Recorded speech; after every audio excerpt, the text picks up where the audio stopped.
The wedding veil hung from the dogwood branch, like something skinned from a ghost. Mary Tolliver found it at first light on September 24th, 1927, dripping mud and creek water onto the forest floor. The white silk had turned the color of old bones, and when Mary touched it, her fingers came away stained with something that wasn't quite dirt. The veil belonged to her cousin Clara, who'd been taken up Cold Hollow the night before to marry into the Grimmett clan. But Clara wasn't supposed to come back down. None of the Grimmett brides ever did. Mary knew this, just as she knew why the dogwood grew so tall in these mountains, why the creek ran red after heavy rains, and why her grandmother kept iron nails sewn into her apron pockets. The arrangement had been simple enough. One girl for the debt her grandfather owed. What Mary didn't know was how long the Grimmetts had been collecting on debts like these, or what they did with the women once the ceremonies were done. The knock came at supper time. 3 sharp raps that made every soul in the Tolliver cabin freeze with their forks halfway to their mouths. Outside, September wind whistled through the pines that crowned Devil's Ridge, carrying the smell of coming frost and something else, something old and patient that had been waiting too long in the dark. Ezra Tolliver set down his cornbread and wiped his hands on his pants. His wife Martha kept her eyes on her plate, but Mary saw her knuckles go white around her knife handle. At 17, Mary had lived in these mountains long enough to know that visitors after dark meant trouble, especially when they knocked like that, like they already knew they'd be invited in. "Clara," Ezra said quietly, "go on upstairs." But Clara didn't move. At 19, she was the prettiest girl in 3 counties, with hair black as coal smoke and eyes the color of winter sky. She'd been getting looks from the unmarried men at church, good looks from boys with clear titles to their land and no debts hanging over their heads like storm clouds. The knock came again. Ezra walked to the door with the careful steps of a man approaching a rattlesnake den. Standing on the porch were 3 figures in dark clothes that seemed to drink up the lamplight. The one in front was tall and thin as a fence post, with skin so pale it looked like he'd never seen sunshine. His companions flanked him like shadows, their faces hidden beneath hat brims that cast everything below their eyes into darkness. "Evening, Tolliver." The tall man's voice sounded like wind through dry leaves. "Come to collect what's owed." Ezra's hand tightened on the doorframe. "Thought we had till harvest." "Harvest's come and gone. Time to settle accounts." Behind him, Mary heard her mother's sharp intake of breath. The debt had been hanging over their family for 3 years now, ever since the mine collapse that killed her uncle and left Ezra responsible for debts that weren't his. Debts, too, people who didn't take kindly to waiting. "Let me get my ledger," Ezra said. The tall man shook his head. "No need for figuring. We'll take the girl." The silence that followed was so complete that Mary could hear the mice scratching in the walls. Clara stood up from the table, her chair scraping against the floorboards like fingernails on wood. "Pa?" she said, and her voice cracked like ice on a warm day. Martha Tolliver finally looked up, her face gone gray as ash. "Ezra, no, there's got to be another way." But the tall man was already stepping inside, uninvited, his boots leaving wet prints on the clean floor. Up close, Mary could see that his eyes were the color of river stones, and they moved across the cabin like he was taking inventory. "Jacob Grimmett," he said, touching the brim of his hat to Martha. "Reckon you know why I'm here." Mary's grandmother had told stories about the Grimmetts, though she'd always spoken in whispers and made Mary promise never to repeat what she'd heard. They lived up on Cold Hollow, in a cluster of cabins so far back in the mountains that even the ridge runners avoided the area. Some said they'd been in these hills since before the Cherokee, though that seemed impossible. Others claimed they weren't quite human, which seemed equally impossible until you looked into Jacob Grimmett's colorless eyes and wondered if impossible was just another word for things you didn't want to believe. The arrangement was made proper, Jacob said. Your pa signed papers, blood seal and all. Ezra's face went pale. That was for money. I needed funds to bury my brother. And we provided them. Time to honor the bargain. Clara stepped forward, and Mary saw her sister's hands trembling. What arrangement? Pa, what did you do? Jacob Grimmett smiled, and his teeth were too white in the lamplight. Why, you're to marry my son William, child. Ceremonies tonight if the moon cooperates. Martha dropped her fork, and it clattered against her plate like breaking bones. Tonight? But there's no time to prepare, no. Mountain folk don't need much preparing, Jacob said. Just the girl and her willingness. He looked directly at Clara, and Mary saw her sister take an involuntary step backward. You are willing, aren't you, child? Wouldn't want there to be any misunderstanding. Chapter 3. What the Mountains Remember. Clara's willing came out as barely a whisper, but Jacob Grimmett nodded as if she'd shouted it from the ridgetops. He gestured to his companions, who stepped forward with a bundle of white cloth, a wedding dress that looked like it had been sewn from cobwebs and moonlight. Family dress, Jacob explained. Every Grimmett bride has worn it. Brings luck. Martha took the dress with shaking hands. The fabric felt wrong somehow, too smooth and too cold, like touching winter water. When she held it up to the light, Mary could see through it in places, as if moths had been at the cloth for years. How old is this dress? Martha asked. Old enough, Jacob said. Your Clara's not the first to wear it. Won't be the last, neither. While Martha helped Clara into the dress, which fit perfectly, as if it had been tailored for her specifically, Jacob told them about the ceremony. It would be simple, he said. A few words spoken under the moon, a binding made official, and Clara would go home with her new husband to start her married life. Where exactly is home? Ezra asked, and Mary heard the reluctance in his father's voice. Cold Hollow, up the ridge trail about 5 miles. Good land. Protected. Mary knew about Cold Hollow. Every child in 3 counties knew about it. It was where the settlers had found the old Cherokee bones, stacked neat as cordwood in caves that went back farther than anyone cared to explore. It was where the trees grew in perfect circles and where the creek ran backward during the full moon. It was where people went when they wanted to disappear and where things came from when they wanted to be found. Clara emerged from the back room wearing the white dress, and Mary's breath caught in her throat. Her sister looked beautiful, but it was a terrible kind of beauty, like something carved from ice that would melt if you touched it wrong. Ready? Jacob asked. Clara nodded, though her face was pale as the dress itself. She kissed Martha goodbye, hugged Ezra, and then stood before Mary. Take care of them, Clara whispered. Mary wanted to say something, wanted to grab her sister's hand and run into the woods where the Grimmetts couldn't follow. But she knew that debts in these mountains had a way of collecting themselves, one way or another.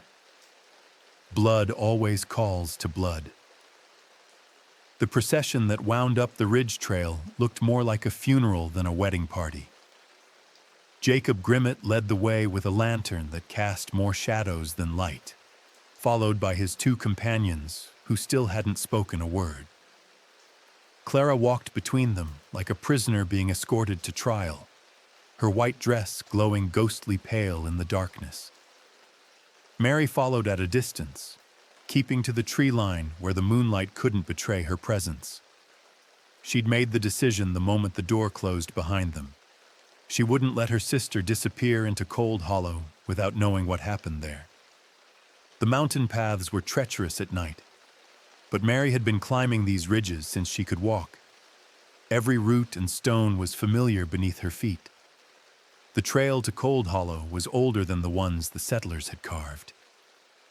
It followed deer paths and creek beds, winding through stands of birch and pine that grew so thick they blocked out the stars. As they climbed higher, the temperature dropped until Mary could see her breath misting in the air.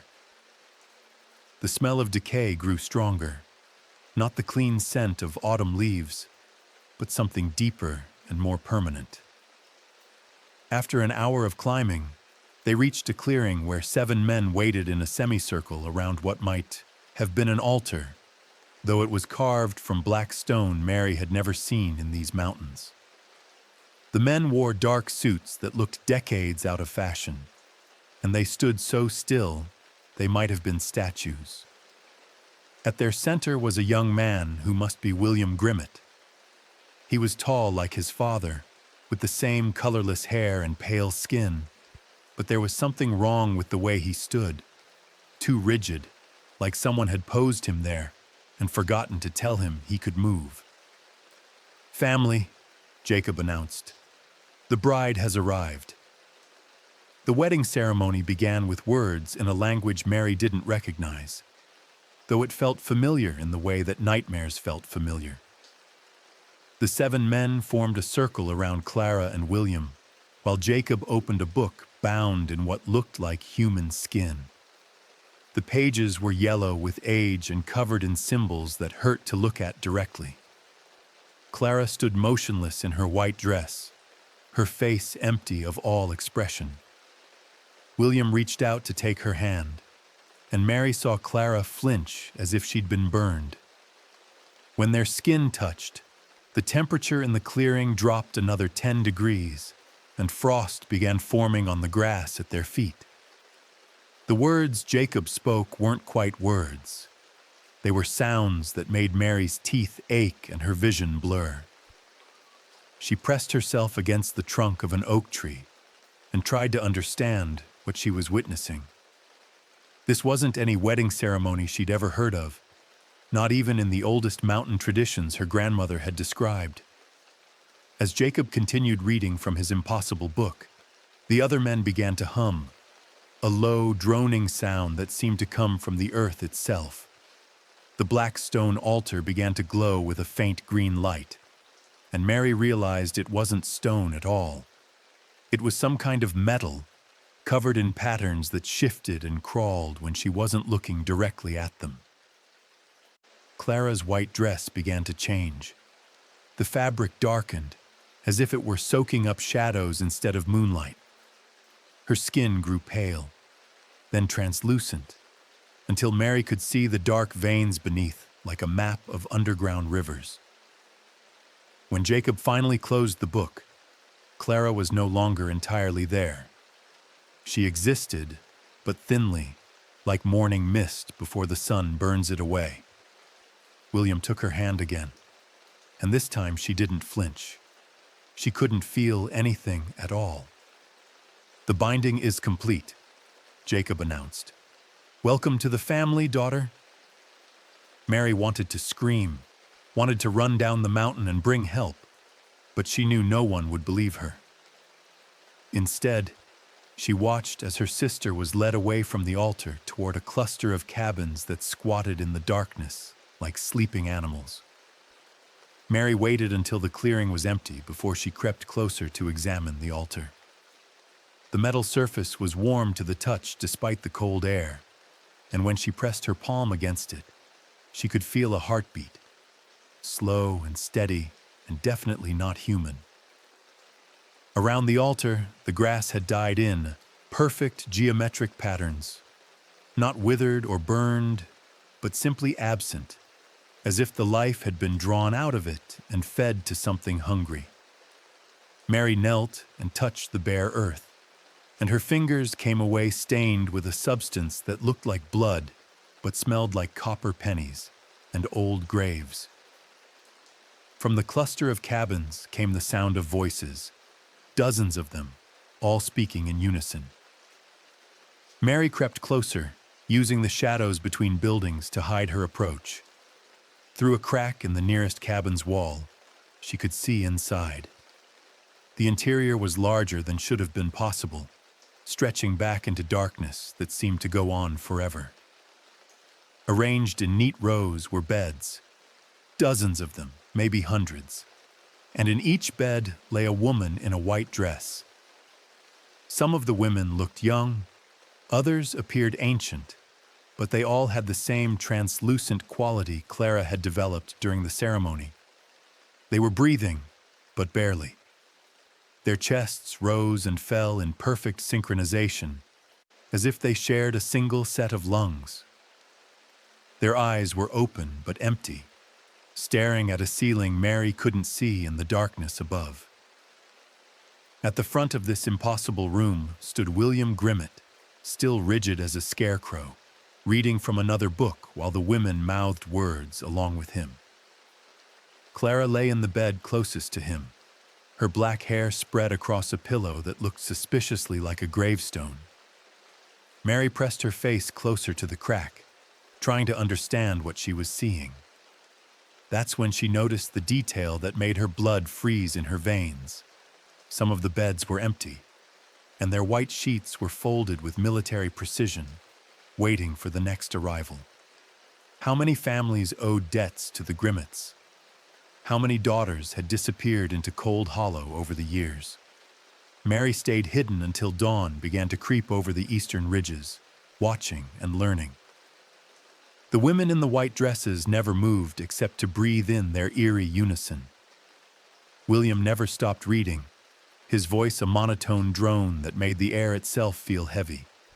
And somewhere in the darkness beyond the beds, other voices whispered in languages that predated English by centuries. As the sun rose, Mary heard footsteps approaching the cabin where she hid. She pressed herself against the wooden wall and held her breath as Jacob Grimmett emerged from the main house, carrying what appeared to be a ledger book. He walked to the center of the clearing and opened the book on the altar's warm surface. From her hiding place, Mary could see him making entries with a pen that gleamed silver in the morning light. He wrote with careful precision, occasionally pausing to consult what looked like contracts or promissory notes tucked between the ledger's pages. When he finished writing, Jacob spoke a single word in that language that hurt to hear, and the ledger's pages began turning themselves. Names appeared and disappeared as if written in disappearing ink, and Mary caught glimpses of dates stretching back decades, maybe longer. She saw her grandfather's name flash past, and her blood went cold. The debt Ezra thought he'd inherited from his brother hadn't started there. It went back generations, through a chain of signatures and blood seals that bound the Tolliver family to the Grimmetts in ways she was only beginning to understand. Jacob closed the ledger and tucked it under his arm. As he walked back toward the main house, he paused and looked directly at the cabin where Mary hid. "Morning, child," he said conversationally. "Hope you learned something useful." Mary's heart hammered against her ribs, but she forced herself to remain still. After a moment, Jacob continued walking, but his words hung in the air like a threat.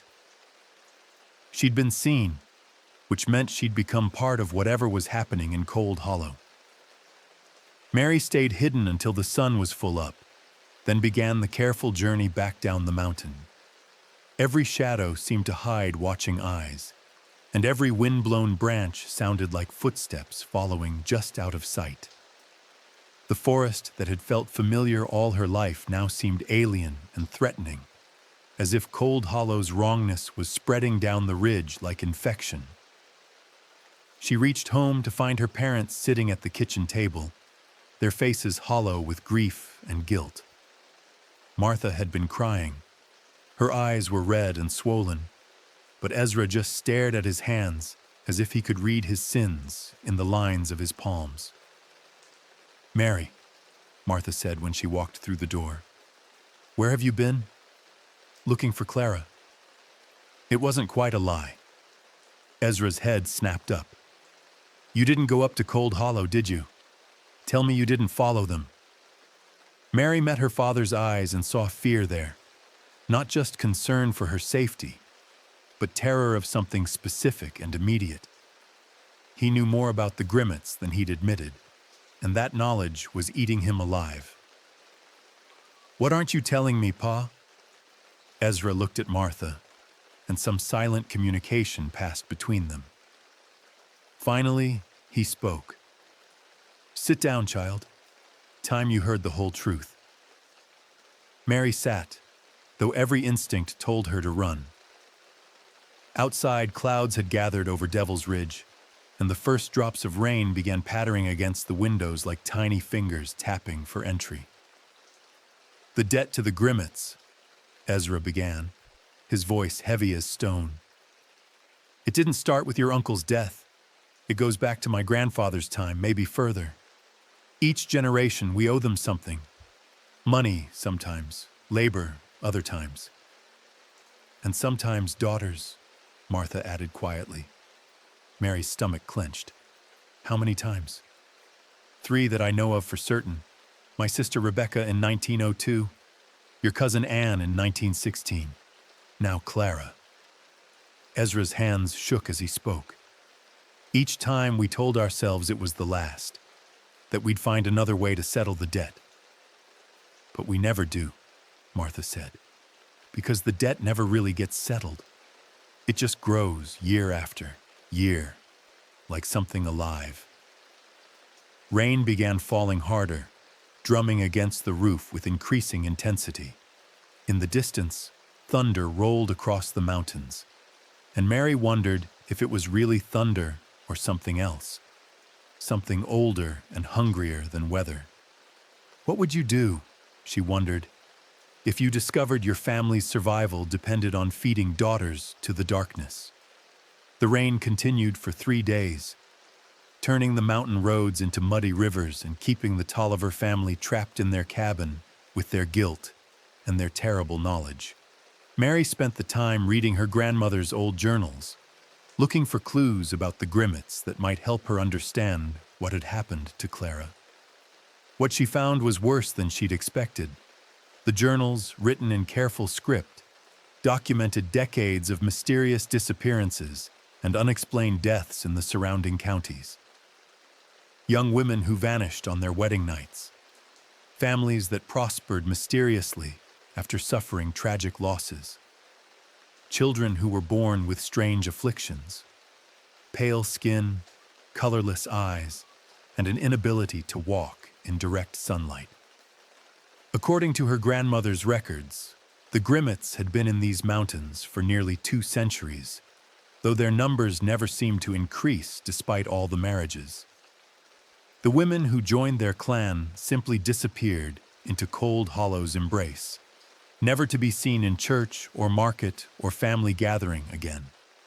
On the 3rd night, Mary heard voices outside the cabin.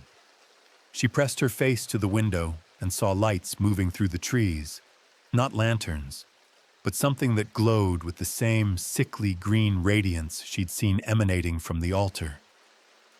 The lights moved in formation, like soldiers on patrol, circling the cabin in an ever-tightening spiral. Ezra appeared beside her at the window, his face grave.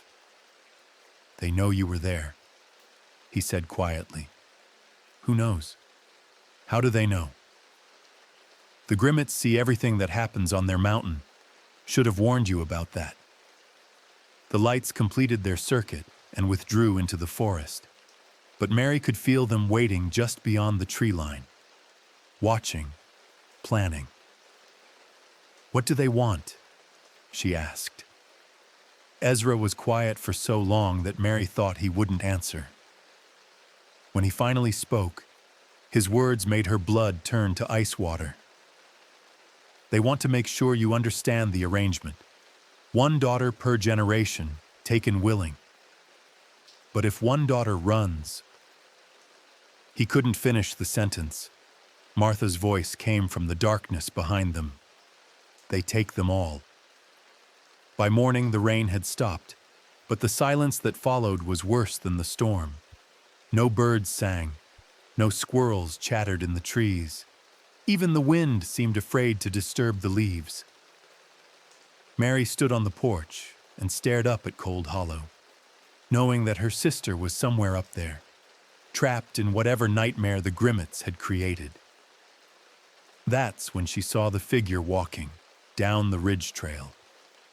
Clara appeared through the morning mist, like a ghost made solid, still wearing the white dress that had darkened during the ceremony.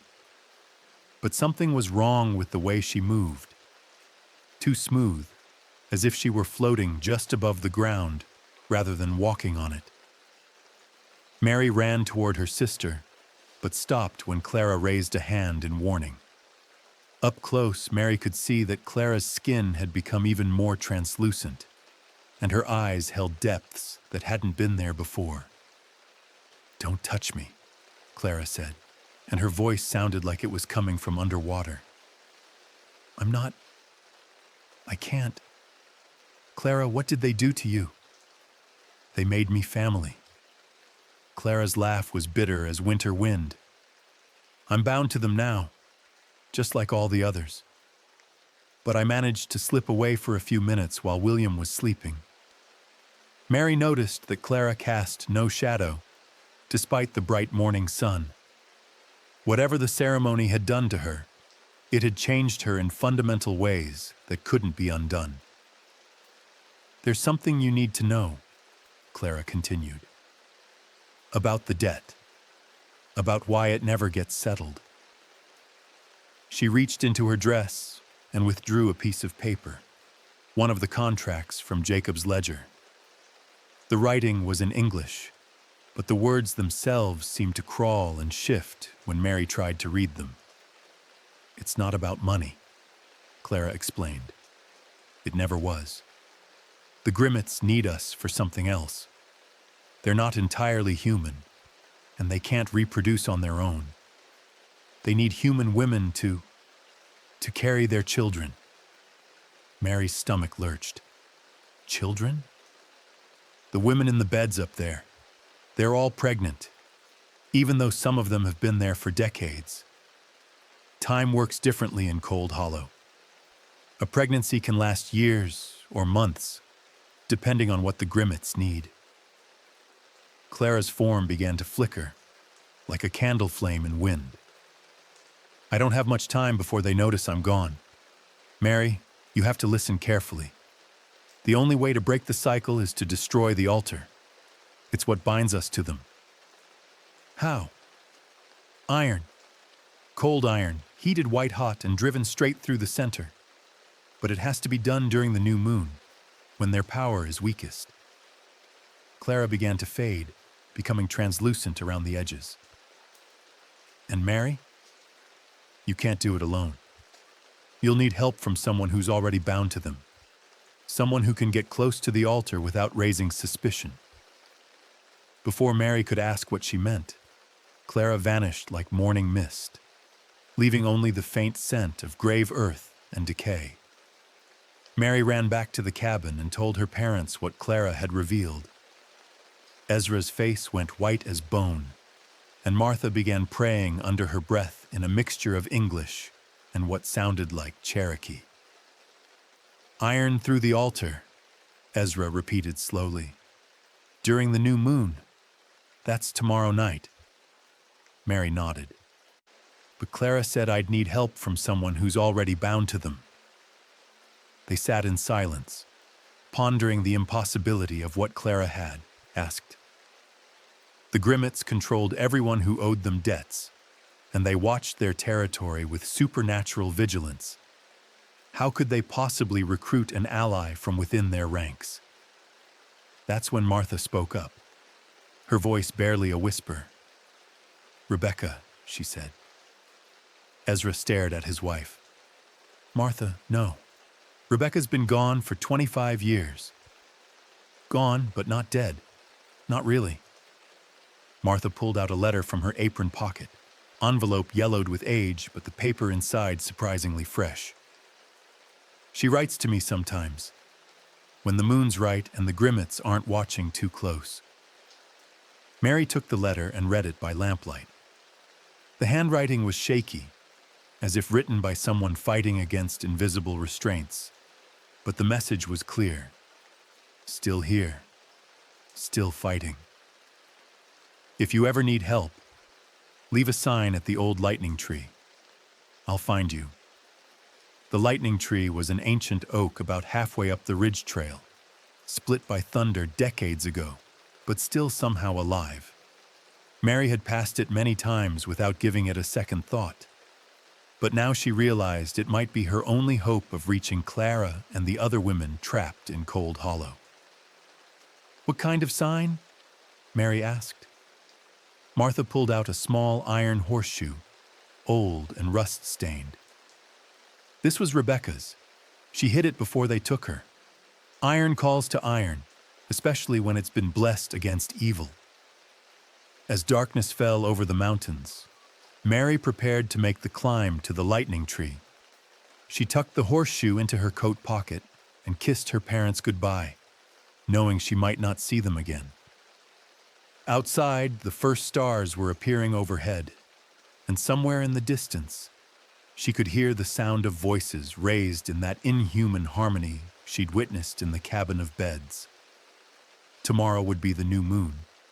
Tomorrow would be her only chance. Mary reached the lightning tree just as midnight bells rang from the valley church below. The massive oak stood like a sentinel against the star-filled sky, its split trunk creating a natural alcove where moonlight couldn't penetrate.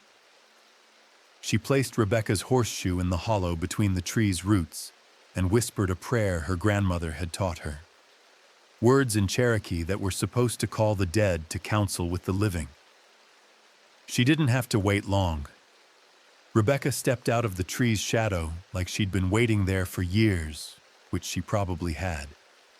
She looked exactly as she must have when she disappeared in 1902, a young woman in her 20s with dark hair and intelligent eyes.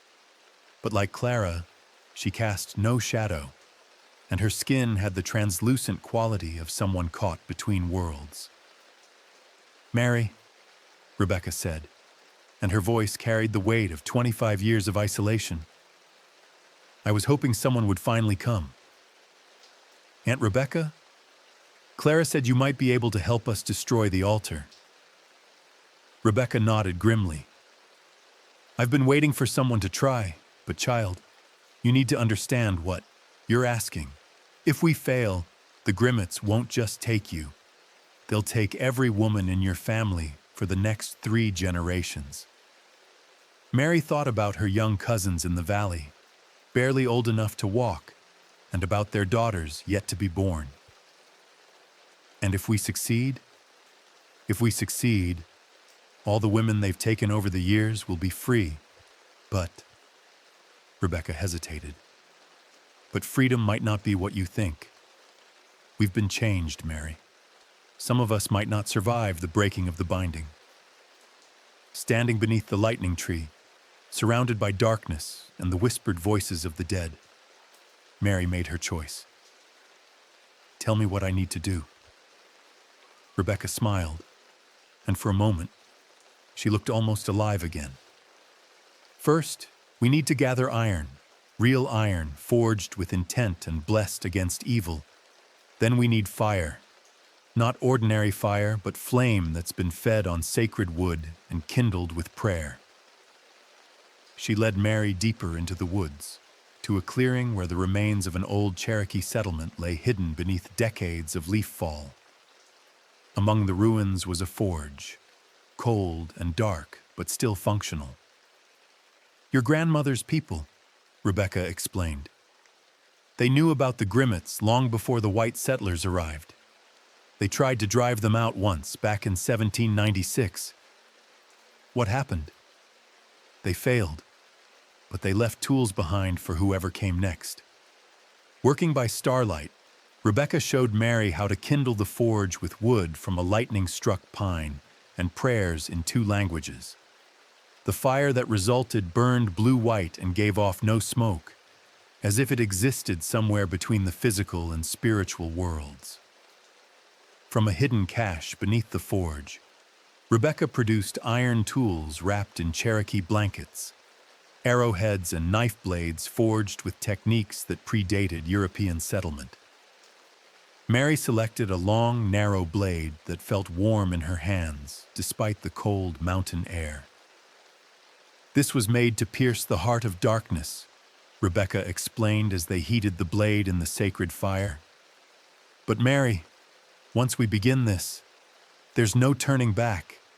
The Grimmetts will know what we're doing, and they'll try to stop us. As if summoned by her words, the sound of footsteps echoed through the forest. Not ordinary footsteps, but the synchronized tread of many feet moving in perfect unison. The Grimmetts were coming, and they were bringing their bound women with them. How did they know? Mary asked. Rebecca's face was grim. They always know. The binding works both ways. They can feel when one of us acts against them. The footsteps grew closer, accompanied now by that eerie humming Mary had heard during Clara's wedding ceremony.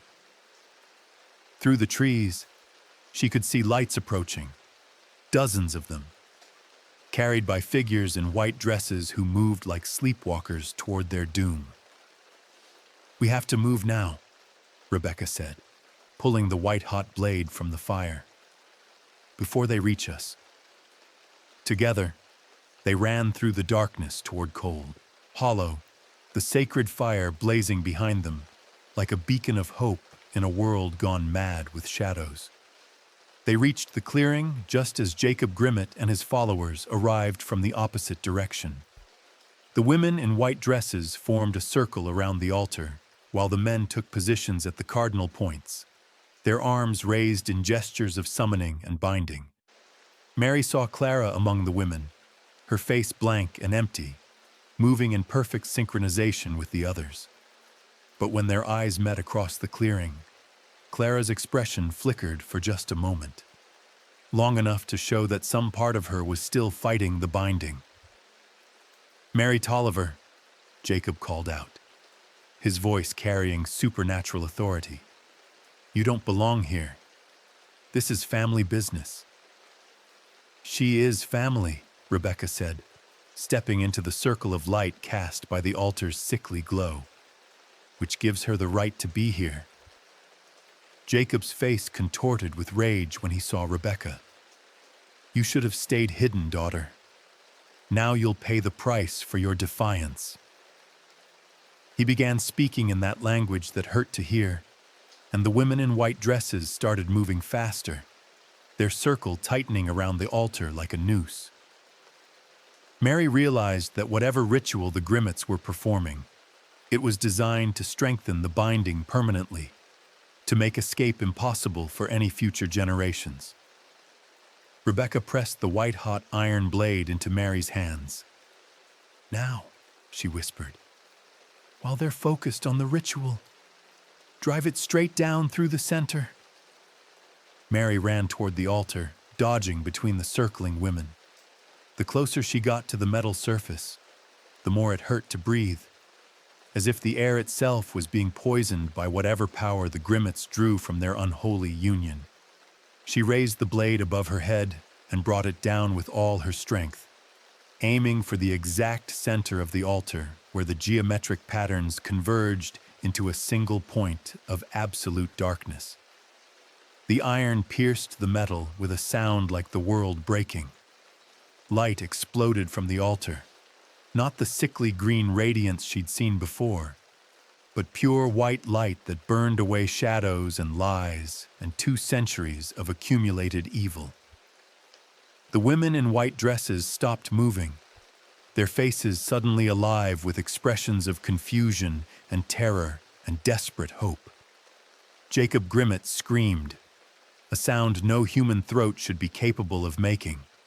and his form began to shift and change, revealing what he'd been hiding beneath the facade of humanity. Around the clearing, the other Grimmett men underwent similar transformations, their pale skin sloughing away like old paint to reveal something far older and more terrible beneath. But the iron held, and the light grew brighter. One by one, the women in white dresses began to collapse, their bodies unable to sustain the forced binding any longer. Some crumbled to dust as the magic that had kept them alive for decades finally failed. Others gasped and coughed and opened their eyes as if waking from a long nightmare. Clara was among those who survived the breaking, though she remained translucent and shadowless. She looked at Mary across the ruined clearing and smiled, a real smile, the first Mary had seen from her sister since the wedding night. Then the light reached its peak intensity, and everything else was washed away in brilliance that burned the darkness from Cold Hollow forever. Mary never saw Clara again, though she sometimes found gifts on the cabin's doorstep. Wildflowers picked from places no living person could reach, stones carved with symbols of protection, letters written in her sister's hand but signed with names from Cherokee legend. The Grimmett cabins stood empty after that night, though curious visitors reported that the buildings seemed to exist only at the edge of vision, solid when glimpsed peripherally, but transparent as air when looked at directly. The altar was found melted into an unrecognizable lump of slag, and no trace of the men who had called themselves Grimmetts was ever discovered. Rebecca returned to the valley and lived another 30 years, aging normally for the first time since 1902. She married a good man and had children who grew up free of supernatural debt, though they all kept iron horseshoes nailed above their doors and never walked the ridge trails alone after dark. The families throughout the region who had owed debts to the Grimmetts found their papers blank one morning.